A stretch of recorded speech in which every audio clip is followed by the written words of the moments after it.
So I'm going to assume that there will be a lot of Verstappen fans, Horner haters, and frankly, the Dutch who have unsubscribed from this channel almost immediately as soon as they saw the title. But if you bear with me with an open mind for a minute, my real point here is that Red Bull have actually lost one thing that they had before. Complete and utter, unfallible, religious-like belief in Verstappen's ability to beat the data. And therefore I think they could have won Brazil, but more importantly, I think that this is a Red Bull that has changed in a fundamental way, and I don't like it. Let's talk about it. This video is brought to you by checkmythumbnail.com, the analysis tool for YouTubers by YouTubers. Try it free today. So look, I think the problem for me is that I've been a Red Bull fan for a long time now. Not a massive one. I frankly like the technical side of Formula One more. The only thing I like more than that is winding up people in the comments. But when it comes to just favorite teams, it has been Red Bull. And the reason for that is not just because I'm an absolute Vettel fanboy. It's also because Red Bull was the scrappy underdog. And even when they were winning throughout those years from 2010 to 2013 and the last few with Verstappen, they've always seemed like the underdog, attacked by Formula One and everyone else as the outsider. When they joined Formula One, they were that team that everyone said couldn't win. They're just a drinks company blaring their music in the paddock and pissing everyone off. But this new Red Bull, I'm not sure if I can get behind. And to be honest, I'm kind of getting annoyed at some of the way it's been reported about them as well. Some of the things around them that people have been saying just don't make sense to me either. And it feels like just kind of a cohort of people who've got behind the idea that Horner needs to go, including certain journalists, and have decided that anything that happens after he's gone is just better. So let's just not question it. And there's been a couple of situations recently that have just not felt like real Red Bull to me. The biggest one of those is frankly not going for the win in Red Bull, which I'll talk about in a moment. But the other one is the tape incident that we covered quite recently. What I mean by the tape incident is not the fact that Red Bull actually did what they did, the mechanics trying to remove the tape, which is arguably hilarious and brilliant. What I mean is the way that Mekies came back. Red Bull, because it was always that scrappy, fighty, kind of do anything to win, ruthless underdog, did these things over the years. They took every single competitive advantage, and if a competitor was relying on tape to help them get the best launch off the start, and there was no regulation covering it, you know that Horner would have just laughed along and egged on his mechanics to do exactly what they did. Instead, this Mekies-led Red Bull essentially turned around and said, yes, that's not very professional. It's not the way we want to go racing. I've spoken to my team and I've ensured that it won't happen again. It's not really what we want. It's great. It's an engineering approach and a sportsman-like approach and everything that I would expect from another team like McLaren or Mercedes, for example, and Toto Wolff. But it's not Red Bull. You know, it's not the kind of scrappy underdog, the kind of cheeky underdog that I've come to know and love. Especially in a season where they're fighting from the back for a driver's title that has more or less slipped their grasp now, which we'll get onto in a minute. But it's the kind of thing that set them apart from the other corporate shills on the paddock. The rest of the teams that play to manufacturers the way they did up until Red Bull joined. And I started watching in 2004, and it was that, you know, preppy, golf-like sport of manufacturers. And what stood out to me was Bernie Ecclestone's cheeky ways. And when Red Bull came along, it was that stood out to me. And when they got Vettel, it just cemented it. So this kind of drive from Red Bull and that response from Mekies, I'm sorry, it was a little bit like, what am I really supporting anymore? It's made me less of a Red Bull fan, if I'm frank. But the bigger thing, to be honest, was Brazil, which I thought was such a letdown. Look, I think it would be great to see a new champion this year. I think it would be, because look, as much as Verstappen has been so impressive, it's always good to see a new champion, a new story, and not see the same thing. Even as a Vettel fan, by the time we got to 2013, I was going, it'd be nice if someone else could challenge here. 2012 was so exciting, and Vettel winning that was great for me because there was at least a challenge.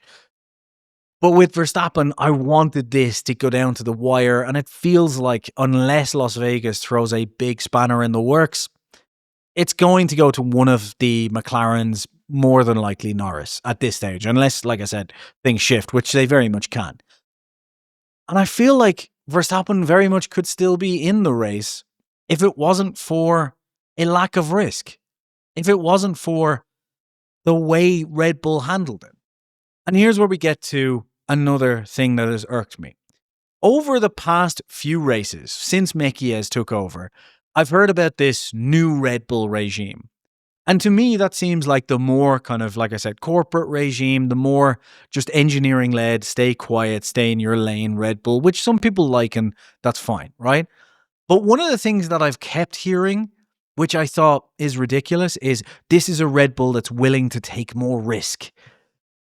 I don't know what the fuck those people are talking about. Red Bull has always been the gamble team, the team that would rather risk it all for a win and end up fifth than get a easy podium. Sure, Max Verstappen's drive was absolutely spectacular, but by that final stint, he was out, right? With 7-lap older tyres, but crucially in the lead, with Lando Norris needing to chase him down 8 seconds. Right, with a 7-lap difference in tyres. Now, on Sunday, my exact response afterwards was, yeah, I think the tyres probably would have dropped off.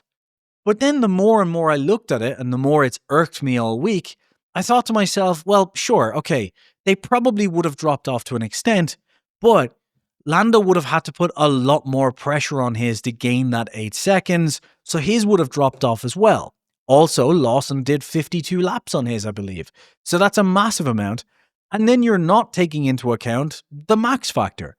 The fact is, Lando would have not only had to catch Max, he also would have had to pass him. And let's be honest, Max wouldn't have made that easy.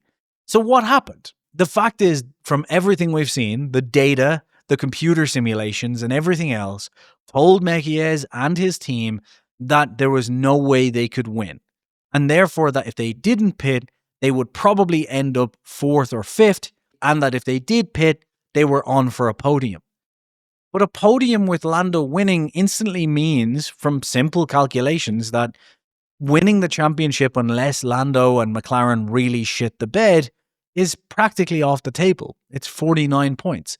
At best, if they were focusing on the podium, which they were, you're talking 46 points. So it's not like it's a huge swing.